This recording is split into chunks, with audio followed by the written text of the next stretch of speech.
when I first got diagnosed, I looked on Google and I saw all girls. I'm like, oh my goodness, what's going on? So then when I got the strength and courage to even go to my first lupus meeting, I walked in there, a lady came up to me. She said, oh, why are you here? That messed me up. I just said, so I'm sorry, I'm at the wrong spot. Dr. LaTonya Bias's life changed when she was first diagnosed with lupus over 20 years ago. Although lupus chose her, she overcame and learned to adapt to lupus while living her life to the fullest. Mrs. Bias will share lessons, inform, inspire, and with a variety of professionals and friends, encourage lupus sufferers to take back their life. Join LaTonya as she guides you on a journey through life with an autoimmune disease and teaches you ways to love your life with lupus. This is Lupus, It Chose Me. Welcome everybody to the Lupus, It Chose Me podcast 2022 season. I cannot tell you how excited we are to have our featured guest today. His name is Dion Langley. He is a lupus warrior. He is a drummer and so much more. So I'm going to start by just letting him tell you a little bit about himself. Thank you, first of all. Before we do that, thank you, Dr. Bias, for allowing me to co-host again this season. And thank you, Mr. Bias, for joining us today and adding a little more testosterone to the mix. Thank you. Oh my goodness. So Dion, let's jump in. Yes, ma'am. Thank you. So tell us a little bit about you and your family, where you're from, your family, that kind of thing, and then we'll proceed. Thank you so much. First of all, Gina, thank you for allowing me to be on the platform. Dr. Bias, Mr. Bias, I definitely appreciate you all for having me today. So this is wonderful for me. As you all know, my name is Dion Langley. I'm 43 years old. I was born and raised in Portsmouth, Virginia. So everybody may not know Portsmouth, but I can say Virginia Beach or Chesapeake. Everybody know that. Okay. So that's the area that I'm in. I have 3 kids and 1 grandson. So I'm so blessed to just say that, because my kids, they're my life, they're my backbone. Yes. They keep me sane. Yes, everybody know I'm a professional drummer, but outside of drums, I'm low key, just that family guy. So my kids is very, very important. 43, like I said, 43 years old, been diagnosed with lupus for 14 years now. Travel a lot, so I've been many places. I stay on the go, but in the end, I serve a great God. So I'm just happy to be here and just able to give my story to you guys. So I'm very excited. Dion, let me jump in real quick. As a professional drummer that travels a lot, is there certain things that you do from a health perspective to help you with your lupus flare-ups and to keep those reduced as much as possible? Oh, yes, sir. That's a great question. I think for me, you have to understand your body. Okay, when I first got diagnosed with lupus, I didn't understand my body, so I didn't know when to say when. With me traveling so much, I have to understand when to say when. A lot of times people will call me for shows, and I just won't do it. And it's not because it's not beneficial to me financially or want to go do it, but my body needs rest. And knowing your body, along with taking the proper medications, it really keeps me. Now, flare, you can't stop a flare. That's right. Okay, a flare comes. So I guess I've gotten to the point now, after 14 years of having lupus, I can feel when a flare is about to come. That's so then I can say, okay, these next couple of days, I just got to relax. Even if I feel that flare coming on Tuesday and I know I got a show Friday, Tuesday, Wednesday, and Thursday are very light days. Like I probably wouldn't even get out of bed. That's right. You know what I'm saying? I'm just so blessed and fortunate to be able to work my operation from home. Yes. So I don't have to go into an office every day and have to depend on whether I get paid or not. So I'm blessed to have that. So if I don't feel like getting up, I don't. So just knowing your body and just understanding when to say when. Because when I first got diagnosed, I didn't know my body. And it's actually, I can tell you a story when I was on stage drumming and I had a lupus flare while I was playing. The worst moment of my life, but I didn't understand my body. So it takes you a while to get used to it. But yes, sir, taking your meds and just understanding your body and rest. So important. So important. Walk me through a day. Walk me through the day that you were first diagnosed. When you first found out, walk me through that. Wow. This is gonna be so real when I say this. Besides my mother passing away, that was the worst day of my life. Okay, that day right there. I felt like my life was over. Imagine you being in a hospital bed, machines, everything hooked up to you, to just everything, and the doctor walking in the room saying that I had lupus, not even knowing what it was. Right.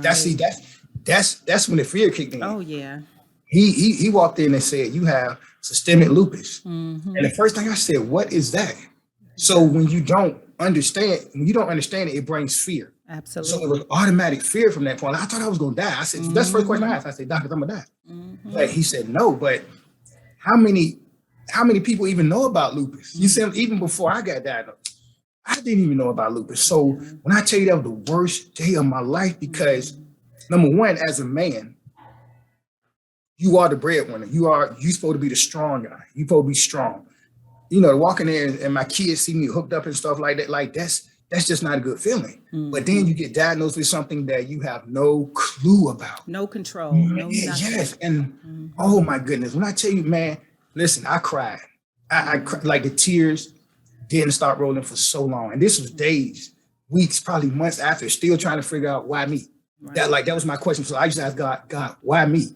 But I had to flip that and say, why not me? Now it's why not me? You see what I'm saying? So I'm built for this. But that day right there, let me tell you something, Doctor. It was the worst day ever for me. But so Dion, how did you share it with your family? So you got the diagnosis and then you had to go home and tell everybody. Did you tell them right away? Did you like wait, like, I don't even know how I'm gonna tell everybody this? What was that like? It was emotional. When it came to my kids' mother, my uncle, that's my close love circle right there. I immediately told them, but at the time I really couldn't explain much to them. And I told them, I said, well, we'll look on Google and try to explain what's going on. Always the first place, because we don't know. Yes. It was so hard. Yeah. And when I did explain it to them, they was trying to figure it out. And then, we went to Google and this will really just took the cake for me. When you type in Google or someone lupus, it's predominantly women's photos. So I'm like, man, so it makes it seem like it's just a women's disease. So now I'm questioning myself, like, and I'm a man, like, hold on, I got 3 kids, I think I did a good job, I got 3, ain't no wrong, I'm sitting there like, hold up, man, but when they put out lupus to the public, even when it comes to pamphlets and brochures, all you see is women. So therefore, now I got this whole twisting thing, like, I'm telling you, the first 3 years of me dealing with lupus was messed up for me, because my mind was all over the place.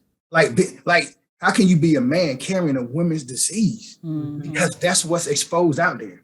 So for those first 4 or 5 months, Gina, I'll be honest with you, I just told my immediate family. And the ones that found out about it later on was because either I had a flare, or because, like I say, certain situations that I was in that I had to expose it, but I really didn't want to. Dion, I'm really curious to know, once you received the diagnosis and did your research, did you run it past your close family and relatives to find out if any of them had lupus too? Yes, sir.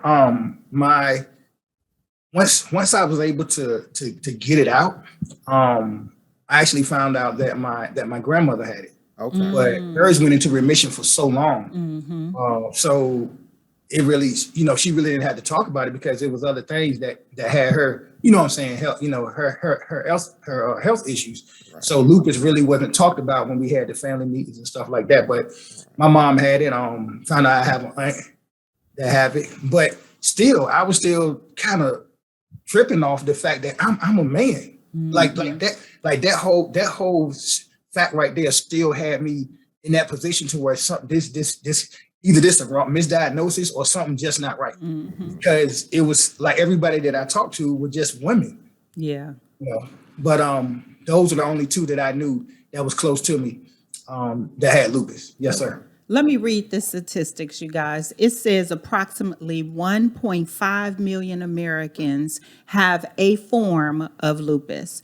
And according to the National Resource Center of Lupus, it is estimated that between 4% and 22% of those that has lupus are males. Now, the Center of Disease Control, CDC, y'all, used different statistics. They didn't put that out there on where they got theirs from, but they said that they estimate that there are 4 to 12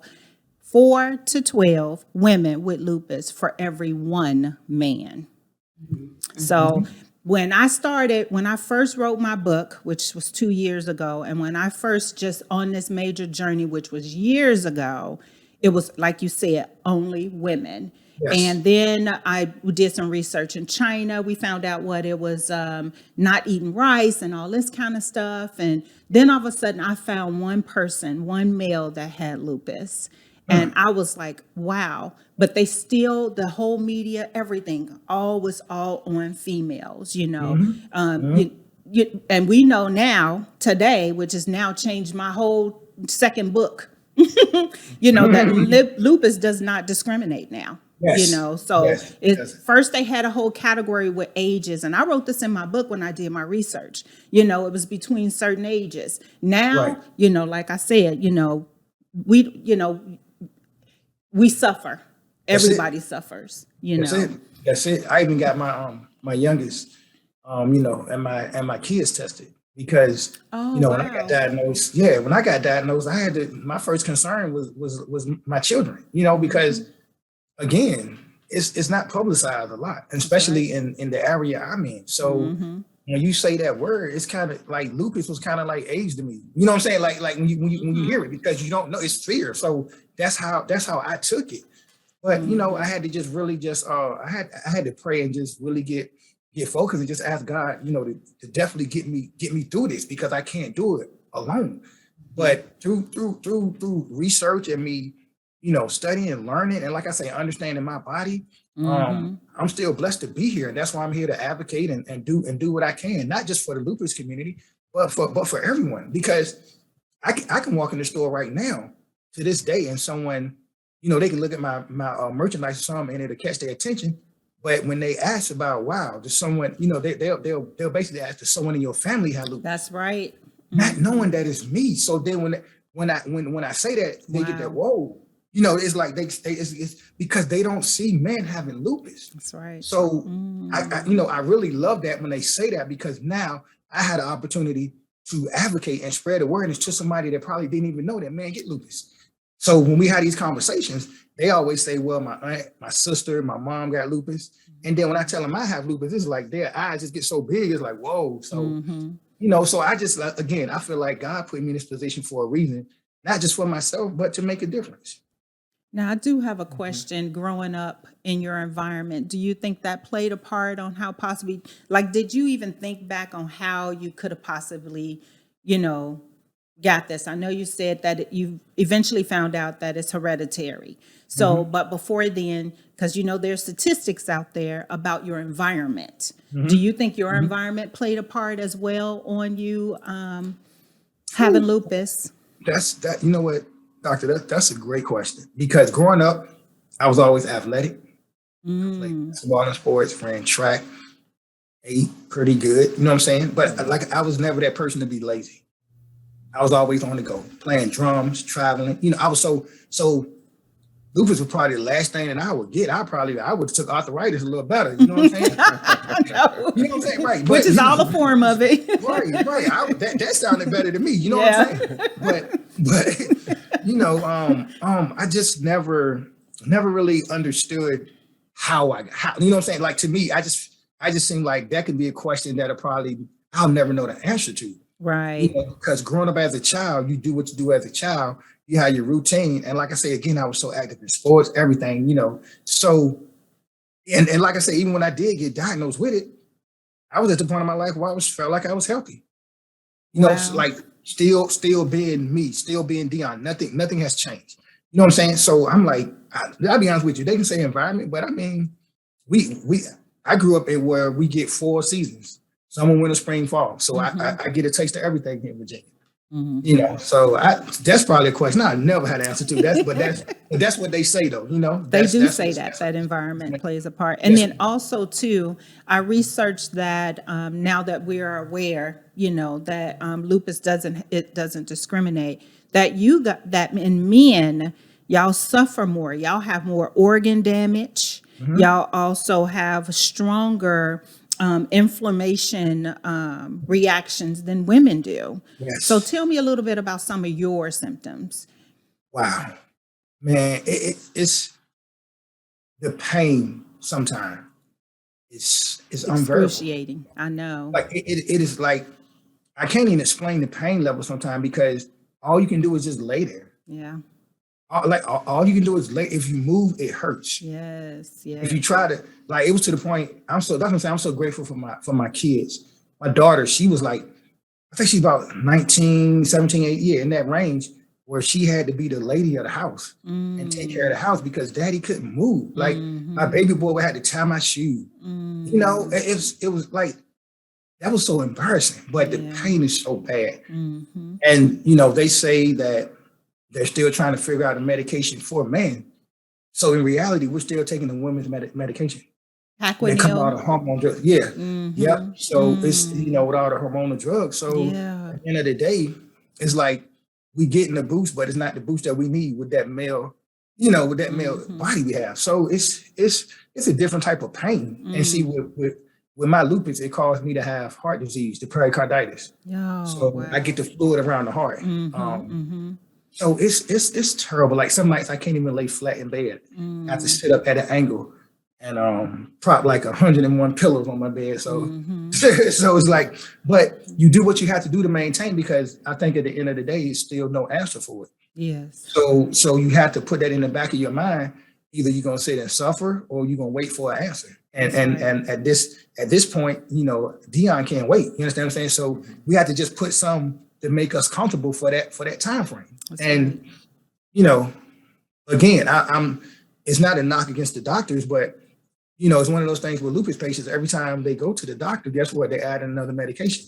I ended up on 15 at one point.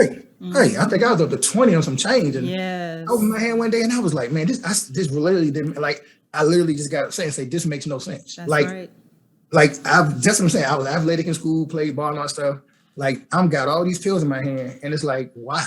Why? So, again, it is something that people will never understand. They can look at me and see that, hey, you're this nice, healthy, strong guy, but we're fighting an inside battle. That's the thing about it. You can't see lupus. Like, lupus don't look like a handicap. Nope. So that's why people don't take it seriously, because it has no type of sign. Like, that's right.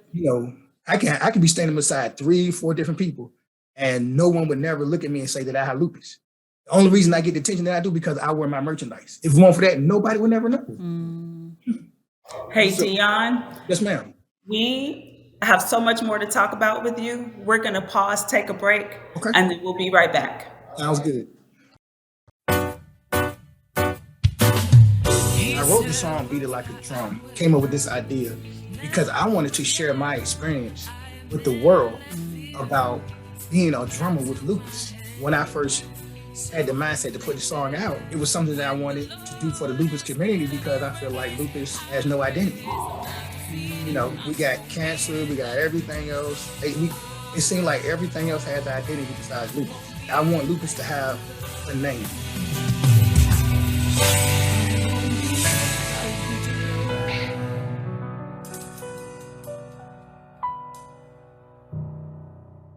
Welcome back, everybody. We are with our guest, amazing guest, Dion Langley. And we're going to dive back in. You were talking a little bit about the break, what it's like to be a man with a woman's disease.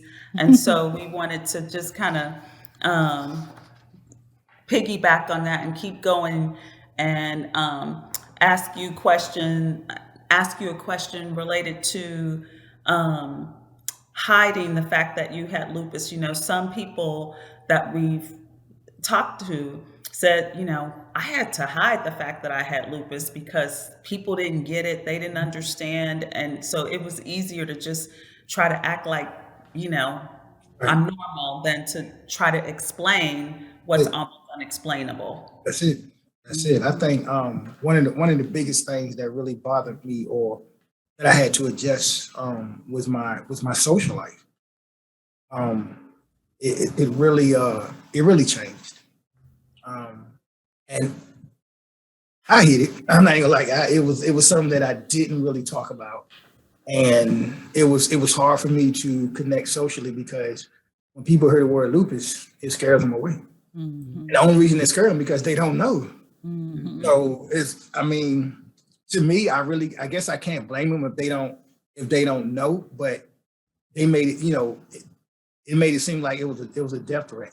You know what I'm saying? Like people are like, you can catch lupus through a text message or something, right. Right. But that word scares them, so it pushes them away.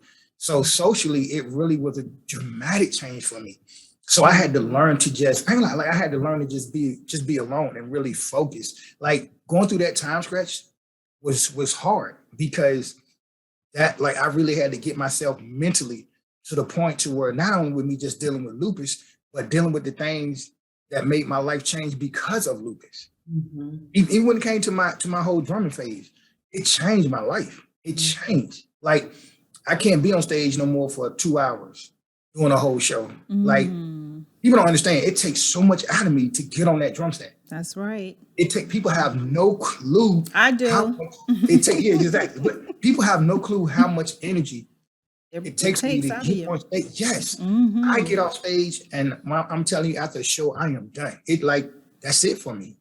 Normally, and some days I get back-to-back shows. Friday, Saturday, and Sunday. So imagine me doing that the whole weekend and come home. That's like Mondays is always my relaxed day. I don't do nothing on Mondays. Mondays, I won't even leave the house.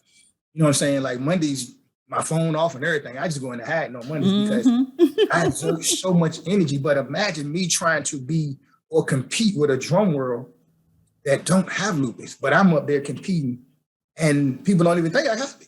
So Dion, what is your body? Tell us, for people that don't have lupus, try to describe for us what your body feels like after you've played 3 shows and you are absolutely exhausted. What does that feel like for you? It feel like I got beat up by 20 people. Yes. Like 30 minutes. And then after I got done, walked around the corner, another 30 people jumped on me again. That's right. Really? Oh, and man, it's and imagine having that happen to you and it's no hospital or nothing for you. You just got to sit there and wait. You just got to deal with it. You just got to deal with it, right? Yep. It's not only, that's what I'm saying. When I get to that point, when it's nothing you can do but lay there. Lay there. That's why I say your social life, you have to have someone in your life that understands lupus, understands you. Yeah. You have to have a sincere person in your life that's loving, caring, okay? But they got to be selfless too as well. They can't be selfish. Because trying to have a relationship with lupus, I'm telling you, it takes a lot. Not only as the person that has lupus, but the caregiver. Oh yeah. So I really appreciate seeing you two up there, and he's like bro, I applaud you. Like when I tell you, I really applaud you. Me because, too. Because the caregiver is very important. Very important in this whole scenario. Yeah. This whole scenario, because your body, and like I say, it's nothing that you can do. I'm telling you right now, it's nothing that you can do. I wish I had a better answer, but all you can do is just lay there. I definitely can relate. Show, after every show, I just go. When I lay down, I am done. Like it's it for me. And then sometimes I got to wake up the next day and do another show the next night. Imagine trying to do that, trying to get up to go to work, put makeup on, or if you, like you said, with your children, just life overall. And you don't know when it's going to hit you. Like you can wake Catch up hard. You can lay down and you're fine. You took your meds, you took some, and wake up with a migraine headache and be like, what in the world, you know? Or now all of a sudden you have these fogs and you like, okay, where's this? You know, or in the middle of the night, just pain on your big toe. And you're like, why is my big toe aching? That's it. That's it. Please stop aching. It's little things. It's little things. Right. And you can't describe it. There's, and I know that the world wants to know, but on a woman's perspective, there's no words that can describe internally what you go through. You can only feel it. You can only try to suppress it. And, you know, at some point, not even move, like, okay, just do what you need to do or just leave me alone. That's it. I'm going to go lay down. I'll be back. Or, you know, what do I say? I say, I'm just going to take a nap, right? I normally just say, I'm going to take a nap, you know, in order for all of that to subside for me, you know, but like for 2 days in a row, I had a migraine headache. In my sleep, like sleeping, waking up, migraine, go back to sleep. So it is, you know, detrimental. It really is. Wow. Dion, I'm really curious, you know, over the course of the last couple of years that we've been in this pandemic. Oh, yeah. And I don't know if you can talk about it or not, but just wondering if you've received any medical advice, whether to or whether not to take the jab. And tell us first of all, I guess, whether you can even talk about it or not. No, you can't. No, okay. I'm good. I ain't under nobody contract. I'm good. I'm under the Dion Langley contract. So I'm good. I was recommended not to. Me too. And honestly, I really agree with that decision. And I know everybody's putting this vibe out there to do it. But again, people don't understand lupus. And lupus can trigger, it can take the smallest dysfunction and it'll trigger so many things in your body. A sneeze. It's the smallest things. When your body fighting against itself, so you're going to put something in it and then you don't even know what the reaction is going to be. Absolutely. And you know, again, I'm not knocking what the doctors are doing or what they're trying to do, but you know, I've seen a lot of people who took that shot and they had lupus. And guess what? We buried them. Okay, so for me personally, I'm not gonna do it. I'm not gonna do it because number one, I love myself, Dion. Like I love Dion. I'm gonna say that right now. You know, when it's my time to go, it's my time to go. But that's on God, not on no shot. That's right. Okay, so I can't force myself or even begin to think about injecting something in my body that I don't know what the reaction is going to be. See, every day we don't even know how our body is going to feel anyways. We don't. So to go through that scratch like that, it just won't be me. That's all. But for the people that do it, that's fine. That's your choice and that's your decision. But me personally, no sir. So Dion, during one of our breaks, we were talking about holistic treatments and medicine and just a regimen, a daily regimen to get through. So tell us a little bit about what you do every day to cope on a daily basis. You talked about knowing your body, and then, you know, we were just having the COVID conversation. So what do you do on a daily basis as a regimen to keep your body moving and to tell another man that may not even know, you know. Okay. For myself, a day for Dion is I get up every morning, number one, not worried about what I went through yesterday. Because let's say yesterday was a bad day for me. That's right. Remove that stress. If I had a bad day on Sunday, guess what? That's Sunday. But when I wake up Monday, today gonna be a better day. I'm not gonna let that Sunday turn into Monday, Tuesday, Wednesday, Thursday, Friday. And the problem is with most lupus patients, and that's how come I had to get away from certain social media groups. They always say stuff negative about lupus every single day. I got lupus. I already know it's bad. I don't want to hear it every day. So me, I'm gonna be honest with you. My approach besides, taking my meds that's prescribed. But my approach, I tell people like this: I beat lupus mentally. That's right. Lupus is a mental battle. That's our mindset. Yes, that's it. Because I feel like this: when your mind began to train your whole thought process and say, this is going to be bad, this is going to be bad, guess what? It's going to be bad because that's what your mind is already telling you. Mm-hmm. So I beat lupus mentally. That's how I came up with the name, #BeatLupus. That's right. At the end of the day, we really can't beat lupus, but that's my goal and that's my mindset, because at the end of the day, I just found myself, when I had good thoughts and my mental, my whole mental mindset was to an all-time high. Guess what? My body felt so much better. That's right. So much better. Yes, I take my vitamins, I take my pills, I drink the water. Listen, I do what's asked of me. But at the end of the day, beating lupus is not just about what the doctors are prescribing. Beating lupus, you have to have a mental, strong state of mindset. Because at the end of the day, if I had a bad day on Sunday, I'm not gonna wake up Monday thinking I'm gonna have a bad day again. I love that. Yes, lupus is mental. That's how come I came up. That's how come I wear #BeatLupus. Mm-hmm. That's why I came up with it. Listen, I tell everybody, I beat drums. My goal is to beat lupus. #BeatLupus. So it really defines who I am. It's me. It's me. I love it. So listen, I have another question. You released a new song last year called "Beat It Like a Drum." Yes. Talk to us about it. Tell us. Yes, tell us. Woo! So I am so honored. Like, when I tell you this is something personal for me.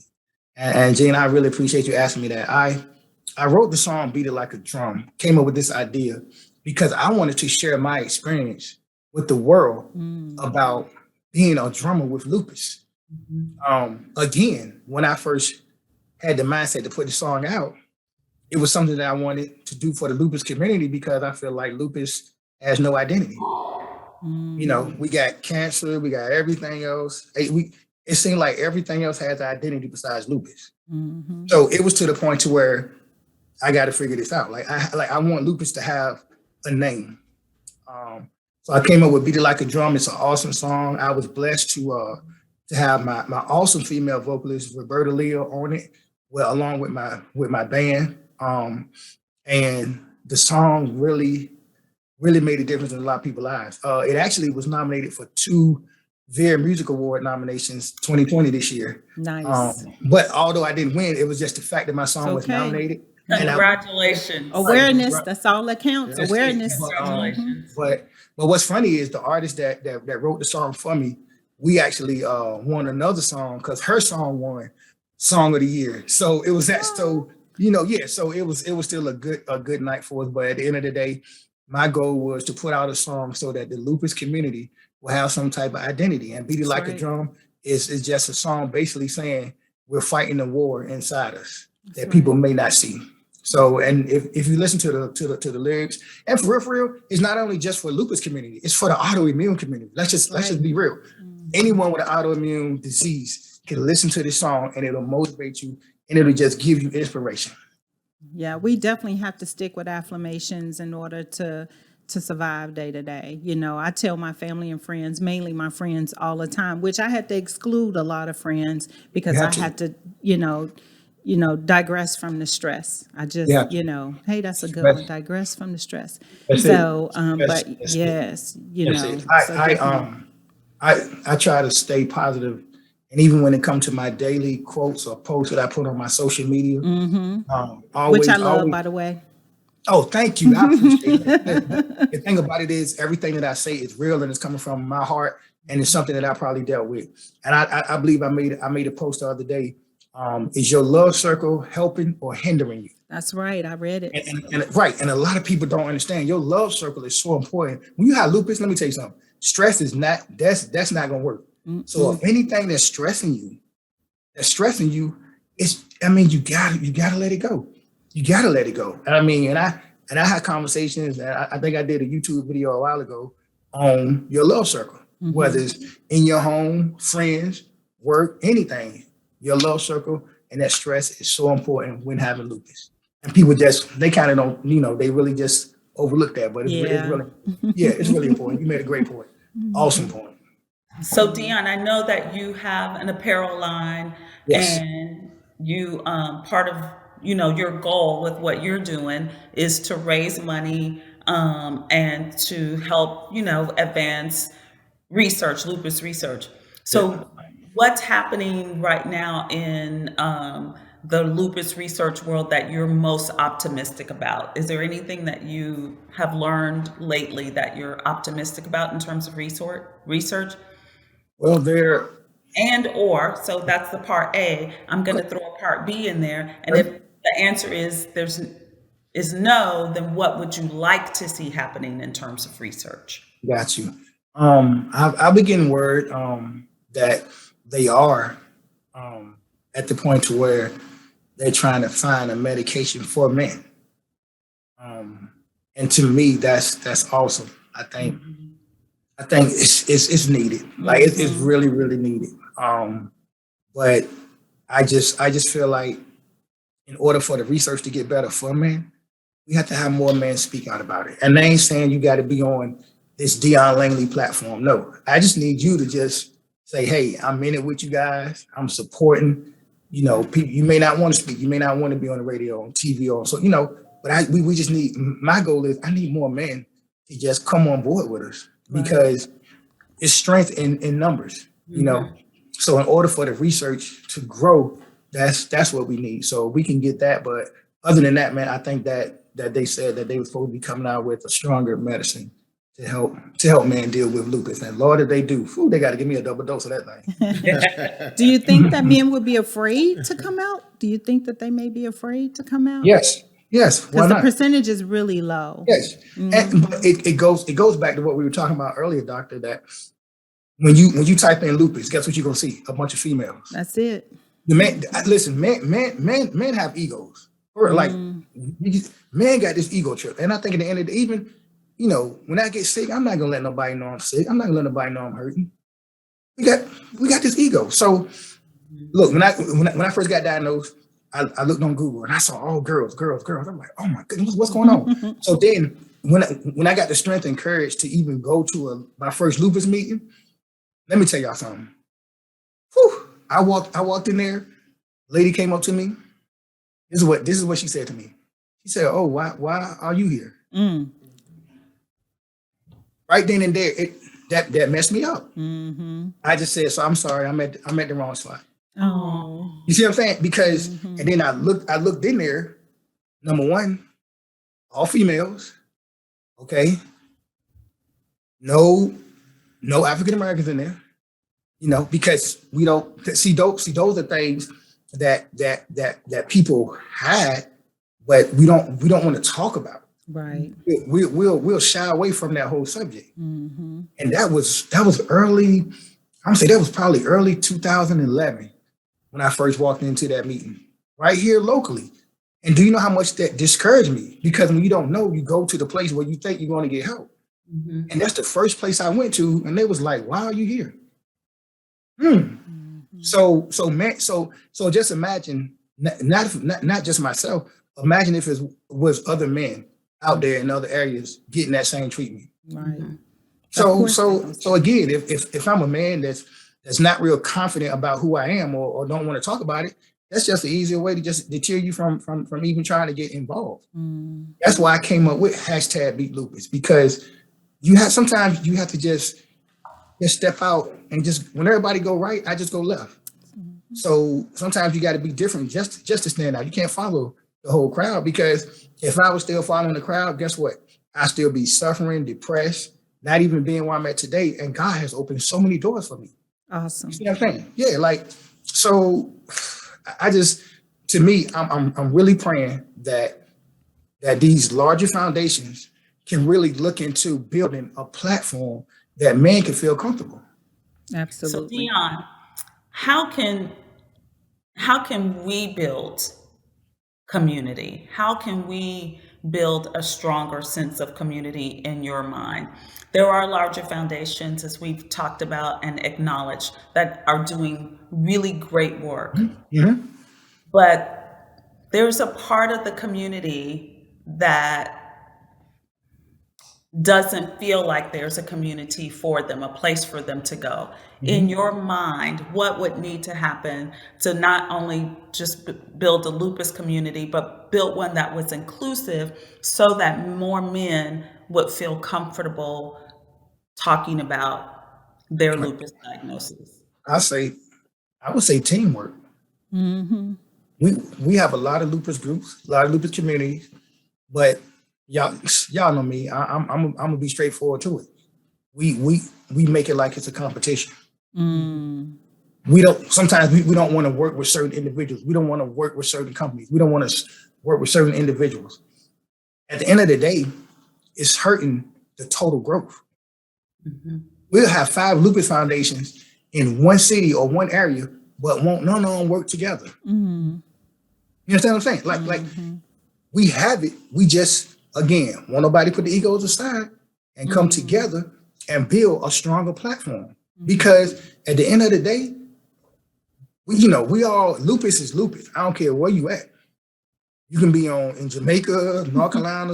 Lupus is lupus. But the problem is we don't want to work together as a lupus. Listen, how can we expect anybody to respect lupus if we don't want to work together? I'm gonna give y'all one example, and I'm telling y'all, this is right on point.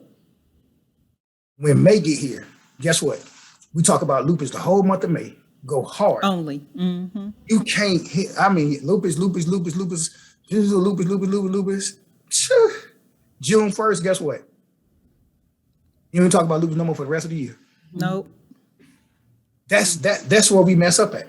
That's where we just fall short as a lupus community. See, I do this every day. I do this. This is every day for me. I wear my brand every day. Matter of fact, my son got all my other regular clothes because I got lupus stuff in my closet. This is hashtag be lupus every day. I represent it every single day. Just not in May. Because at the end of the day, I have lupus every day. It don't just cut off, just because it's May. I don't got lupus in May, but then no, I got lupus every single day. Right. We deal with this every day. It's sort of like the hunger situation in our country, right? Yeah. We Thanksgiving and Christmas, we go all out feeding people. Right. Well, Perfect they're example. still hungry. Perfect example, right? Every single day. Right. I want y'all to watch how hard everybody go the month of May, especially on social media. And soon as June hit, guess what? Man, they ain't gonna do another post till next May. And then want everybody to get excited. You can't consistency. You have to have consistency in order for your voice to be heard. In order for us to get where we got to get, consistency is key. That's it. And while we're on the topic of media, tell the world how they can reach you and get your information, your apparel, and all that beautiful music. Thank you so much. I really appreciate it. But, you can reach me. My name is Dion Langley on Facebook. That's DionLangley. I'm also on Facebook, hashtag Beat Lupus. I have a hashtag Beat Lupus group on Facebook. Instagram, Drum for Lupus. That's drum, the number 4, Lupus. Also have an Instagram page for my Beat Lupus Apparel page. It's Beat Lupus Apparel, one word. I'm on Twitter as well, Drum for Lupus. I teamed up with another gentleman that have lupus. He's on the West Coast. His name is Emmett Henderson. I'm from the East Coast. So we teamed up and we call ourselves the Lupus Dream Team. And, yes. So I have another partner that I advocate with, and we have been doing this for almost 2 years now. So he brought his West Coast crowd to my East Coast crowd. We joined together. So now it has a bigger impact. We just did an event in Suffolk on Valentine's Day. So if you go to my page, you'll definitely see us 2 men speaking out. So we have a Lupus Dream Team page as well. Okay. So Facebook, Instagram, the Lupus Dream Team. And let's see, what else I got? Oh, you can email me, drumforlupus@gmail.com. And if you email me, I will respond. But I'm here. And where can we get your apparel? Yes, my apparel. Yes. BeLupusApparel@gmail.com. Or you can go to my Instagram, BeLupusApparel, one word. It'll show you my, my whole website and everything. And I have so many, I wear purple a lot when I do the interviews and TV shows, but I have all colors. If you go to my page, you see I have all colors, everything. So Dion, you just said one word a few minutes ago. And so I have one of our final questions we like to ask our guest is, if you had one word to share with our Lupus audience, one word of inspiration or encouragement, what would that word be? for me, it'll be faith. Faith. I listen. I am so strong on faith. Okay. God has brought me such a long ways. I'm not ashamed to say it. I know faith because God tested my faith. Okay. I was sitting in the hospital bed. This was 2014 or 15. The doctor said I would never play drums again. That hurt. That hurt. But God. So my faith is so high. Like I can't even, there's no way I can make it without that.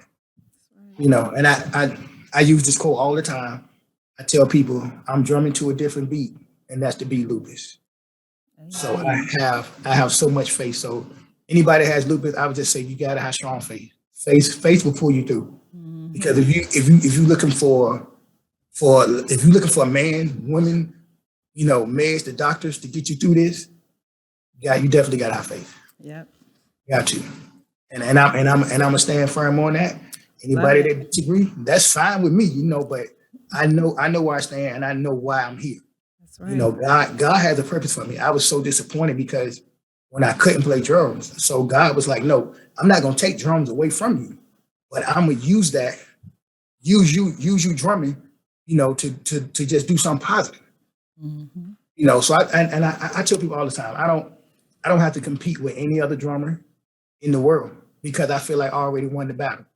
Oh, come on now. That's right. You see what I'm saying? Like I never compete because I feel like I already won the battle because God kept me here and the doctors told me I never play drums again and I'm still drumming to this day, 14 years later.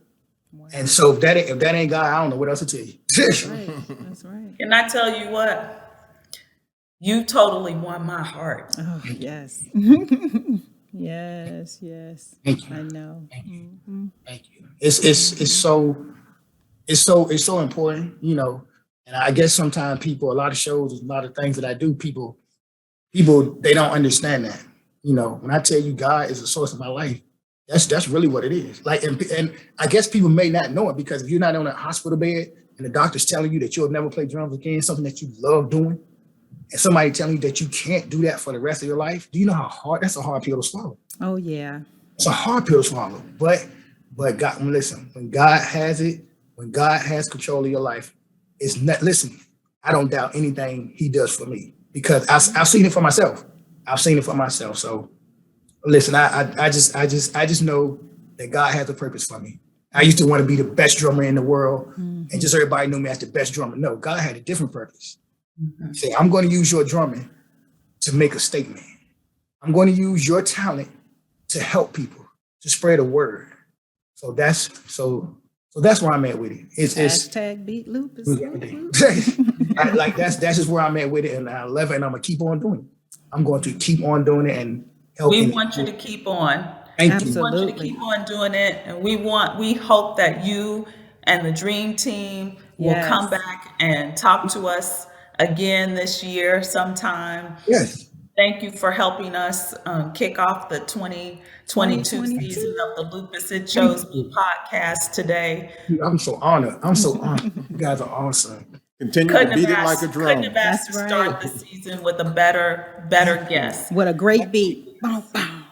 It is right here. There you go. That's it. Yes. Nice. Yeah. Okay. With Dion Langley. Thank you, everybody, for joining us. I hope that your heart has been blessed as much as mine has been to have Dion with us today, Dr. Bias and Mr. Bias. Thank you guys for another start to a great year with the Lupus It Chose Me podcast. And we look forward, everybody, to seeing you next time. You've been listening to the Lupus It Chose Me podcast with LaTonya Bias. LaTonya is a native of Chicago, author, and philanthropist. She has a PhD in business and is the founder and CEO of the Love Like Lupus Foundation. Although she battles lupus every day, LaTonya is committed to creating awareness, sharing knowledge, and funding a cure for this disease. Married for more than 20 years, she has 3 children and 3 grandchildren who light up her life. Until next time, LaTonya wants you to remember you can learn to love your life with lupus. You can learn more about LaTonya and her work by visiting the foundation website at lovelikeLupusFoundation.org. Her book, Lupus It Chose Me, is available at Amazon.com. Follow us on Instagram and Facebook. Subscribe, share, and listen on Apple Podcasts or wherever you like to stream. The opinions of the guest are their own and do not represent the opinions of the Lupus It Chose Me podcast. The podcast content is informational only and is not intended to treat, diagnose, or cure. You should consult with your doctor or medical professional before you make any decisions that could adversely affect your health.